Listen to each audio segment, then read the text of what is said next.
Government committee ఇచ్చిన report ప్రకారం సుమారుగా చాలా రోజులు 13 జిల్లాలు కూడా కంబైన్డ్ జిల్లాలు తిరిగి ప్రతి ఒక్క కుల సంఘాలు వాళ్ళ తాలూకా అభిప్రాయాలు తీసుకొని ఈరోజు మాకు ఒక రిపోర్ట్ తయారు చేసి ఇచ్చారు. ఆ రిపోర్ట్ని కూడా ఒక 5 మెన్ కమిటీని ఏర్పాటు చేసిన గౌరవ ముఖ్యమంత్రి గారి ఆధ్వర్యంలో 5 మెన్ కమిటీని కూడా ఏర్పాటు చేయడం జరిగింది. 5 మెన్ కమిటీ ఇచ్చిన రిపోర్టుని బేస్ చేసుకొని ఆ రోజు మంత్రిమండలిలోని ఒకసారి మనం అందరం దానికి ఆమోదం పొందాం. అది మళ్ళీ కేంద్ర ప్రభుత్వం దగ్గరికి వెళ్ళి మళ్ళీ తిరిగి ఆర్డినెన్స్ రూపంలో వచ్చిన తర్వాత ఆ ఆర్డినెన్స్ని కూడా ఈరోజు రాష్ట్ర మంత్రిమండలి ఈరోజు ఆమోదం పొందడం అనేది నిజంగా చాలా మంచి పరిణామం కింద భావించాలి.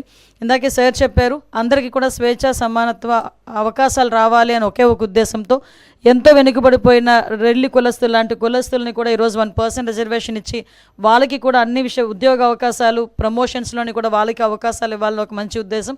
అదేవిధంగా మిగతా ఉపకులాలకు సంబంధించి ఓవరాల్గా 59 ఉపకులాల్లోని కూడా అందరికీ కూడా సమాన అవకాశాలు రావాలని ఈరోజు మంత్రిమండలి తీసుకున్న నిర్ణయాన్ని స్వాగతిస్తూ ప్రజలందరికీ కూడా తెలియజేయటమైంది. అదేవిధంగా మీ అందరికీ తెలిసింది, ఇది పాత సెన్సస్ 2011 సెన్సస్ ప్రకారం రాష్ట్రాన్ని ఒక యూనిట్గా తీసుకోబడింది. చాలా సంఘాల నుంచి కొన్ని రిప్రజెంటేషన్స్ రావడం వల్ల గౌరవ ముఖ్యమంత్రి గారు కూడా మళ్ళా సెన్సస్ అయిన వెంటనే దీన్ని జిల్లాలకు యూనిట్గా చేసుకొని కూడా చేయడానికి సిద్ధంగా ఉన్నామని ఇప్పటికే సభలోని ప్రకటించారు, అసెంబ్లీలోని గౌరవ ముఖ్యమంత్రి గారు ప్రకటించడం జరిగింది. దానికి కూడా ఈరోజు ఎన్డీఏ గవర్నమెంట్ చిత్తశుద్ధితో కట్టుబడి ఉన్నామని మాత్రం మేము తెలియజేసుకుంటున్నాం.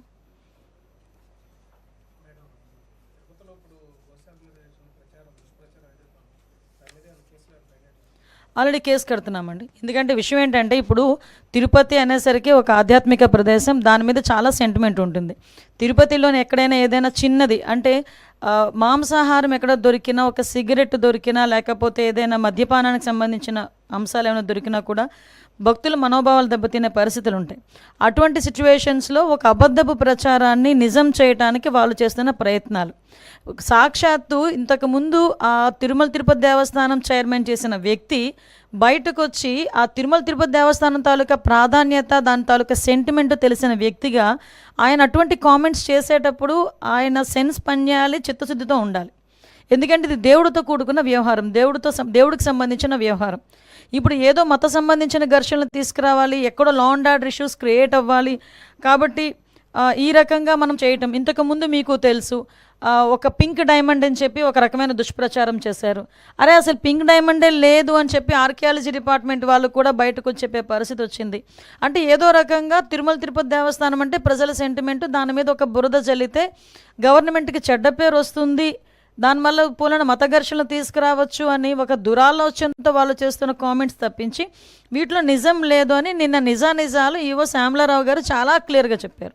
ఎంత దౌర్భాగ్యం అంటే అక్కడ ఈవెన్ ఆ గోశాలకి 2023 నుంచి విజిలెన్స్ అధికారులని కూడా లోపలికి రానివ్వని పరిస్థితి, అంటే లోపల ఏం జరుగుతుందో కూడా తెలియని పరిస్థితి. అదేవిధంగా కనీసం ఆవులకి ఇచ్చే దానాన్ని కూడా కల్తీ చేసి అందులో కూడా కనీసం నాణ్యత లేని దానాలని కూడా పెట్టే పరిస్థితి కనిపించిందని సాక్షాత్తు ఈవో శ్యామలరావు గారు చెప్పడం జరిగింది. ఎవరైతే ఇలాంటి అసత్యపు ఆరోపణలు చేస్తున్నారో, అసత్యపు ఆరోపణలు చేసిన ప్రతి ఒక్కరి మీద కంపల్సరీగా చర్యలు ఉంటాయి. వీళ్ళు ఎలాగ మ్యానిపులేట్ చేస్తున్నారంటే మీకు ఒక ఎగ్జాంపుల్ చెప్తానండి.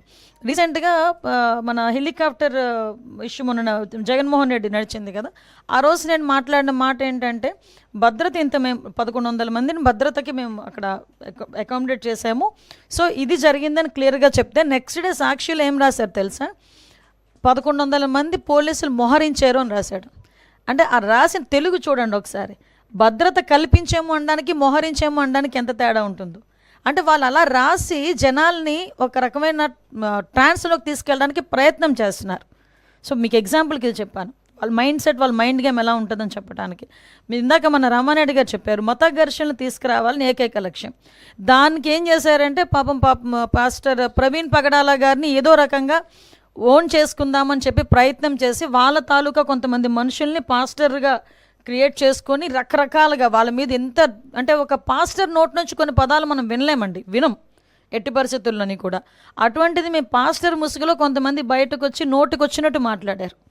అయినా కూడా గవర్నమెంట్ చాలా నెమ్మదిగా ఉండి ఇట్టు పరిస్థితుల్లోని సమయం కోల్పోకుండా పోలీస్ డిపార్ట్మెంట్ వాళ్ళు కానీ మేము కానీ చాలా బ్యాలెన్స్డ్కి వెళ్ళాం. ఈ మధ్యకాలంలో జరిగిన సంఘటనలు మీకు తెలిసే ఉంటుంది. నరసన్నపేటలోని ఒక టెంపుల్ మీద వెళ్ళి జీసస్ వర్డ్స్ రాయించారు, ఒక చర్చ్ దగ్గరికి వెళ్ళి జై శ్రీరామ్ అని రాయించారు. అంటే ఇలాంటి సంఘటనలు చూస్తుండేటప్పుడు ఏదో విధంగా మత కల్లోహాలు తీసుకురావాలి, ఇక్కడ లా అండ్ ఆర్డర్ ఇష్యూస్ని క్రియేట్ చేయాలి అన్న ఒక దృక్పథం అన్నది చాలా క్లియర్గా కనిపిస్తుంది. ఇది నేను చాలా సందర్భాల్లో చెప్తానండి. ఒక క్రిమినల్ పాలిటిక్స్లో ఉంటే ఎటువంటి సంఘటనలు జరుగుతాయో అవే సంఘటనలు ఇప్పుడు వాళ్ళు చేయడానికి రెడీ అవుతున్నారు. బట్ మేమందరం చాలా ఫర్మ్గా ఉన్నామండి. ఎట్టి పరిస్థితుల్లోనే అటువంటి వాళ్ళు ఊహించుకొని ఏదో చేద్దాం అనుకున్నా కూడా చేసే పరిస్థితి అయితే ఉండదు. మేమందరం కూడా చాలా అలర్ట్గా ఉన్నాం.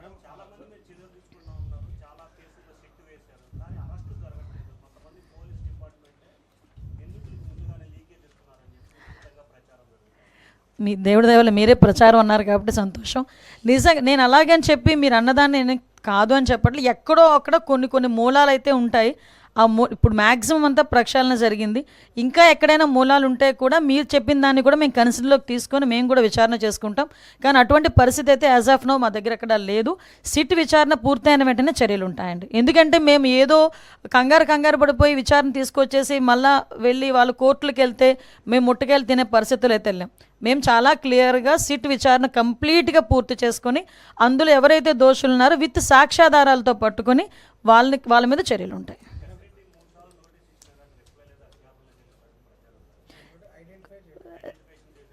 సార్ అది సిట్ చర్యలు దర్యాప్తు జరుపుతుంది. కొన్ని వాళ్ళ దర్యాప్తు జరిగేటప్పుడు మనం ఇంటర్నల్గా దానిలో మనం ఇన్వాల్వ్ అవ్వకూడదు. దర్యాప్తు పూర్తయిన తర్వాత ఎవడు తప్పించుకోడండి. మొత్తం ఒక విషయం చెప్తున్నాను, తప్పు చేసిన వాడు ఎవడు కూడా తప్పించుకోలేడు. డెఫినెట్గా చర్యలు అయితే ఉంటాయి.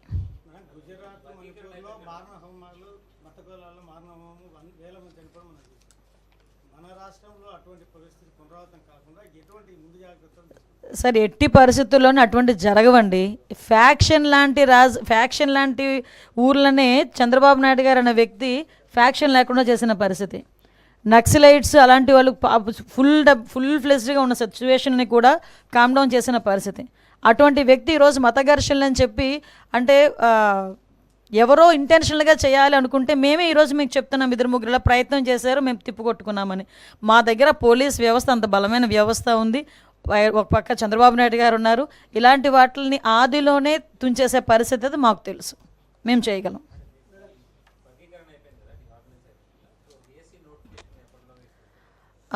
నాకు తెలిసి ఒక 2 days నోటిఫికేషన్ వచ్చేస్తుంది, అయిపోతుంది.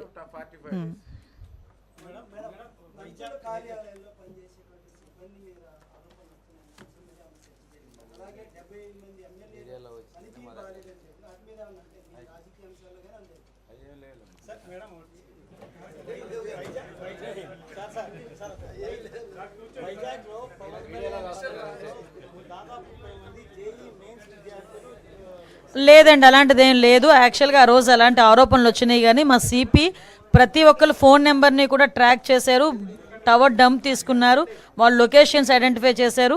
ఆ సిగ్నల్ లోపం అంటే పవన్ కళ్యాణ్ గారి పర్యటన వల్ల వాళ్ళు జేఈ మెయిన్స్కి అటెండ్ అవ్వకపోవడం అనేది అయితే పూర్తిగా నిరాధారం.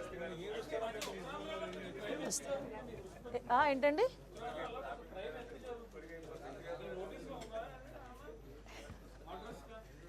ఉత్తరాంధ్ర హిట్ టీవీ యాప్, ఇందులో short news, live news, entertainment shows, movies, digital magazines తో పాటు మీ జిల్లా వార్తలను కూడా ఫ్రీగా చూడొచ్చు. ఇంకెందుకు ఆలస్యం, వెంటనే హిట్ టీవీ యాప్ ని డౌన్లోడ్ చేసుకుని ఫ్రీగా ఎంటర్టైన్మెంట్ పొందండి. Hit TV app, hit TV app, please download hit TV app. Hit TV app ని ఫ్రీగా డౌన్లోడ్ చేసుకుని ఎంజాయ్ చేయండి. మీకు నచ్చిన ఎంటర్టైన్మెంట్ కోసం హిట్ టీవీ యాప్ ని ఫ్రీగా డౌన్లోడ్ చేసుకుని ఎంజాయ్ చేయండి. హిట్ టీవీ యాప్ ని డౌన్లోడ్ చేసుకుని ఆస్వాదించండి, ఆశీర్వదించండి. ఇంతమంది సెలబ్రిటీలు హిట్ టీవీ యాప్ ని డౌన్లోడ్ చేసుకోండి అని చెప్తున్నారంటే ఎంత మంచి యాప్ ఆలోచించండి. అమెరికా అమెరికా అమెరికా అమెరికాలో చదవాలనుకునే వాళ్ళకి విశ్వసనీయమైన పేరు మన శౌర్య కన్సల్టెన్సీ.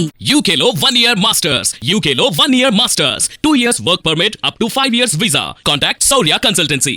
Contact 89851 89851.